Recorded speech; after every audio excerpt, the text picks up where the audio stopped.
जाता है कि सृजन और विध्वंस दोनों ही एक शिक्षक के गोद में खेलते हैं। अब ये शिक्षक पर निर्भर करता है कि वह विध्वंस को चुने या सृजन को।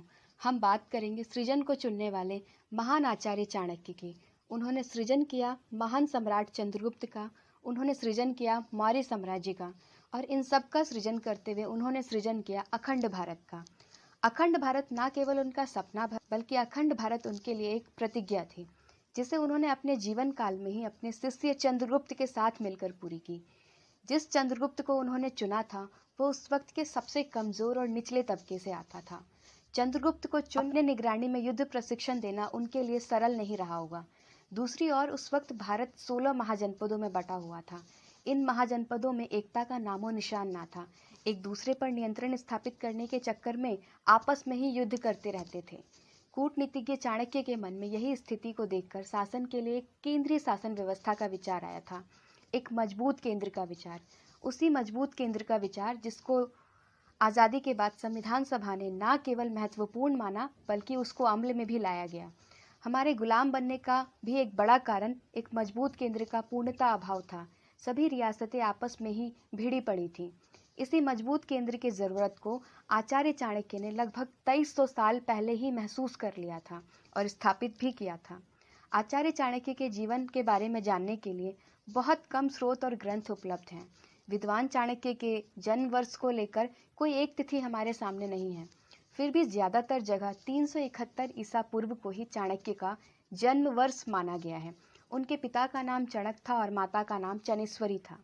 ऐसा कहा जाता है कि आचार्य चाणक्य जब पैदा हुए थे उनके मुंह में जन्म के समय से ही एक ज्ञानदात था, जो उस समय के हिसाब से इस बात का सूचक था कि चाणक्य या तो राजा बनेंगे या राजा बनाएंगे। इस बात को लेकर एक प्रसिद्ध कथा भी प्रचलित है। कहा जाता है कि एक बार साधु की बात सुन उनकी माँ डर गई थी।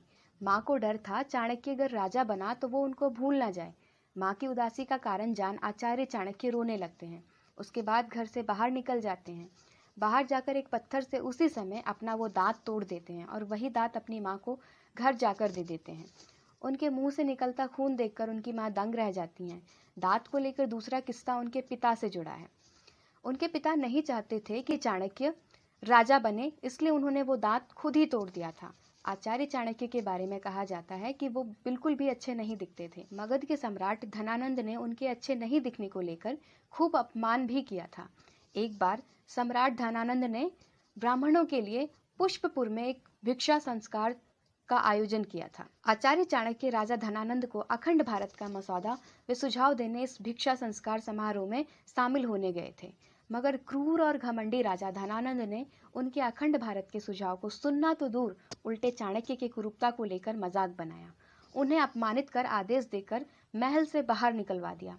आचार्य चाणक्य ने क्रोध में आकर वहीं धनानंद के सामने नंद वंश को खत्म करने की प्रतिज्ञा ले ली थी। उनके बचपन का आक्रोश भी पुनः जाग गया था। बाद में राजा धनानंद ने आचार्य चाणक्य को गिरफ्तार करने का भी आदेश दिया, किंतु चाणक्य वहां से भाग निकलने में सफल रहते हैं। यहीं से उनकी अखंड भारत और नंद साम्राज्य को समाप्त करने के लिए भावी सम्राट की तलाश शुरू हो जाती है। वहां से भागने के बाद आचार्य चाणक्य को विंध्या, जिसे वर्तमान में विंध्य श्रेणी कहा जाता है, के जंगल में छुपा लेते हैं। इसी दौरान वे चंद्रगुप्त मौर्य से मिलते हैं। संस्कृत के लगभग 4वीं शताब्दी के प्रसिद्ध और ऐतिहासिक नाटक मुद्रा राक्षस के अनुसार चाणक्य का वास्तविक नाम विष्णुगुप्त था। कहा जाता है कि यह नाम उन्होंने स्वयं रखा था क्योंकि मगध के राजा धनानंद ने राजद्रोह के अपराध में चाणक्य के पिता चणक की हत्या करवा दी थी।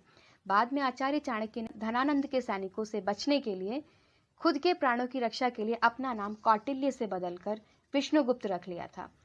एक सच यह भी है कि नंद वंश से आचार्य चाणक्य के द्वारा बदला लेने का प्रण भी बचपन में ले लिया गया था, जब वो अपने पिता की हत्या के बाद अकेले पड़ गए थे।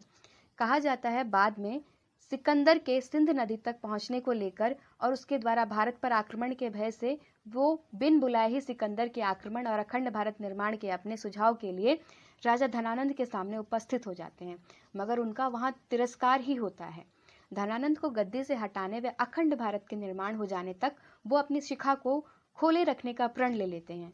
कहा जाता है कि बदले की इसी ज्वाला को लेकर उनका विवेक भी एक समय पर आकर ठीक से कार्य करना बंद कर देता है। इसके लिए एक किस्सा भी प्रचलित है। चंद्रगुप्त ने एक छोटी सी सेना तैयार कर ली थी। इसी सेना की मदद से चंद्रगुप्त ने एक दिन प्रातःकाल ही मगध की राजधानी पाटलिपुत्र पर हमला कर दिया था। आचार्य चाणक्य से धनानंद की सेना और किलेबंदी के आकलन में कहीं त्रुटि रह गई थी। उस प्रातःकाल के आक्रमण का परिणाम दोपहर तक आ गया सामने, जब धनानंद की सेना ने चंद्रगुप्त और उसकी सेना को बुरी तरह हराकर पीछे की ओर खदेड़ दिया। बहुत ही मुश्किल से चंद्रगुप्त अपनी जान बचा पाने में सफल हुए। वहीं दूसरी तरफ आचार्य चाणक्य भी एक घर में आकर छुप गए। वह घर के रसोई वाले हिस्से में, जहां अनाज को रखने के लिए मिट्टी की कोठी बनाई जाती है, उसके पीछे छुपकर खड़े थे। रसोई के पास एक बुजुर्ग महिला अपने पोते को भोजन करा रही थी। भोजन में उस दिन उस बुजुर्ग महिला ने खिचड़ी बनाई थी। उस महिला ने खिचड़ी के बीच में जगह बनाकर गर्म घी को डाल दिया था। इतना करते ही वो बुजुर्ग महिला घड़े से जल भरने चली गई थी। कुछ ही समय बाद उस महिला का पोता जोर से चिल्लाने लगा कि जल गया, जोर से जल गया। वो बुजुर्ग महिला ने देखा तो वहां का दृश्य कुछ इस तरह था कि उस बच्चे ने अपनी उंगलियां गर्मा गर्म खिचड़ी के बीचों बीच डाल दी थी। बुजुर्ग महिला जो बात इस दृश्य को देखकर कहती है, आचार्य चाणक्य के लिए युद्ध में विजय होने के लिए महत्वपूर्ण सीख साबित होता है। वो बूढ़ी महिला कहती है कि तू चाणक्य की तरह मूर्ख है। गर्म खिचड़ी को खाना है तो उसे पहले किनारे से शुरू करते हैं खाना, और तूने बेवकूफों की तरह बीच में ही हाथ डालकर शुरू कर दिया खाना, और अब रो भी रहा है। आचार्य चाणक्य ये सब देख सुन रहे थे। बुजुर्ग महिला की बात खत्म होने पर आचार्य चाणक्य उस बूढ़ी महिला के निकट जाते हैं और उनके पांव छूते हुए कहते हैं कि आप सही कहती हैं, मैं मूर्ख ही था, इसलिए सीधे राज्य की राजधानी पर आक्रमण कर दिया। आज स्थिति यह है कि हम सबके जान पर बनाई है। आचार्य चाणक्य ने फिर से प्रयास किया और युद्ध के लिए फिर से तैयारी शुरू की। इस बार वे मगध के चारों तरफ अन्य राज्यों को कमजोर करना शुरू करते हैं और अंत में मगध तक पहुंचते हैं। जवाहरलाल नेहरू आगे किए गए दूसरे प्रयास और उसके जीत के संदर्भ में ही अपनी किताब विश्व इतिहास की झलक में लिखते हैं, वे दोनों ही सजग रहते थे और गौर से देखते रहते थे कि तक्षशिला में क्या हो रहा है। वे अपने मौकों की तलाश में रहते थे। जल्द ही उनको मौका मिल गया। सिकंदर के मरने की खबर तक्षशिला पहुंची। चंद्रगुप्त ने समझ लिया कि काम करने का समय आ गया। उसने आसपास के लोगों को उभाड़ा और उनकी मदद से यूनानियों की फौज पर, जिसे सिकंदर छोड़ गया था, आक्रमण कर दिया और उसे भगा दिया। तक्षशिला पर कब्जा करने के बाद चंद्रगुप्त और उसके सहायकों ने पाटलिपुत्र पर धावा किया और राजा धनानंद को हरा दिया। आचार्य चाणक्य अखंड भारत के निर्माण के लिए अपने द्वारा ली गई प्रतिज्ञा को इस तरह से पूरी करते हैं। अब तक के इतिहास में मौर्य साम्राज्य सबसे बड़ा साम्राज्य था जिसने पूरे भारत को एक किया हुआ था। आचार्य चाणक्य साम्राज्य विस्तार को भारत की सीमा तक ही सीमित रखना चाहते थे। सिकंदर के द्वारा राज्य सीमा विस्तार वे उसके रक्तपात से वे भली भांति परिचित थे। वे शांति के भी पक्षधर थे।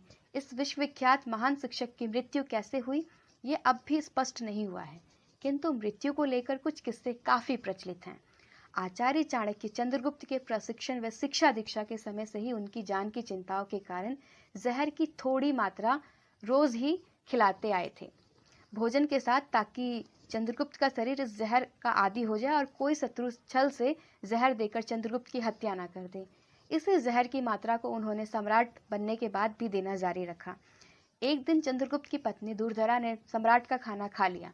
जहरीला भोजन खाने से गर्भवती दुर्धरा मृत्यु के बहुत ही निकट थी और बच्चे को भी जन्म देने के दिन नजदीक ही थे। ऐसे में चाणक्य ने दुर्धरा के गर्भ को काटकर बच्चे को उसके पेट से बाहर निकाल दिया।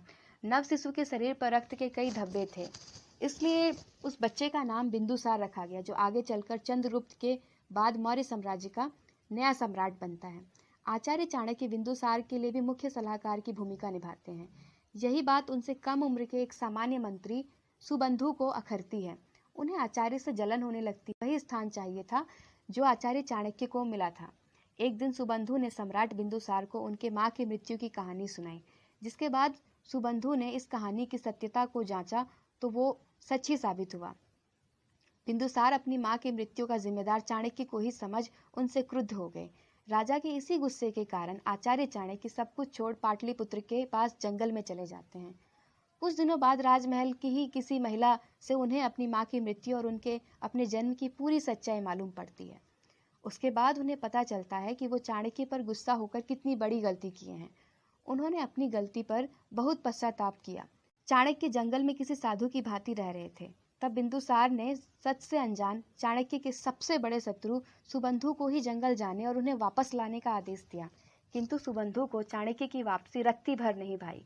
इसलिए ही उन्होंने आचार्य चाणक्य की झोपड़ी को देखते ही उन्हें वहां जीवित ही जला दिया था। सुबंधु चाणक्य को जलाने के बाद राजा बिंदुसार को झूठ बोलता है कि आचार्य चाणक्य ने अपमान के कारण आत्महत्या कर ली, और इसी तरह से सुबंधु अपनी जलन की ज्वाला को शांत करने के लिए साजिश से आचार्य चाणक्य की हत्या को अंजाम देता है। आचार्य चाणक्य की मृत्यु से जुड़ी दूसरी कहानी भी हमारे सामने है। एक बार सम्राट चंद्रगुप्त मौर्य का बेटा बिंदुसार आचार्य चाणक्य को चंद्रगुप्त के भोजन में विष मिलाते हुए देख लेता है, और अज्ञानतावश वो ये सोचता है कि आचार्य चाणक्य चंद्रगुप्त को जहर देकर मारना चाहते हैं, इसलिए उन्हें महल से निकलवा देता है। इसके बाद कहा जाता है कि आचार्य किसी गुफा में रहते थे। अमर्त्य राक्षस गाहे बगाहे मिलने आता था। मान्यता अनुसार चाणक्य ने उसी गुफा में प्राण त्याग दिया। हालांकि अभी भी उनके मृत्यु के रहस्य पर से पूरी तरह पर्दा नहीं उठा है, ना ही मौत के कोई ठोस प्रमाण किसी को मिले हैं। चाणक्य को पारंपरिक रूप से कौटिल्य या विष्णुगुप्त के रूप में पहचाना गया है। हालांकि केसी ओझा के अनुसार विष्णुगुप्त वास्तव में कौटिल्य के मूल्य कार्य के व्याख्यादाता या प्रतिपादक भर ही थे, जो उनके काम को आगे पहुंचाए थे। ये सीधे सीधे इस बात की ओर इशारा करता है कि कौटिल्य और विष्णुगुप्त दो अलग अलग व्यक्ति थे। इतना ही नहीं, ऑक्सफोर्ड विश्वविद्यालय में संस्कृत के प्रोफेसर थॉमस बुर्रो दावा करते हैं कि कौटिल्य और चाणक्य एक व्यक्ति नहीं थे।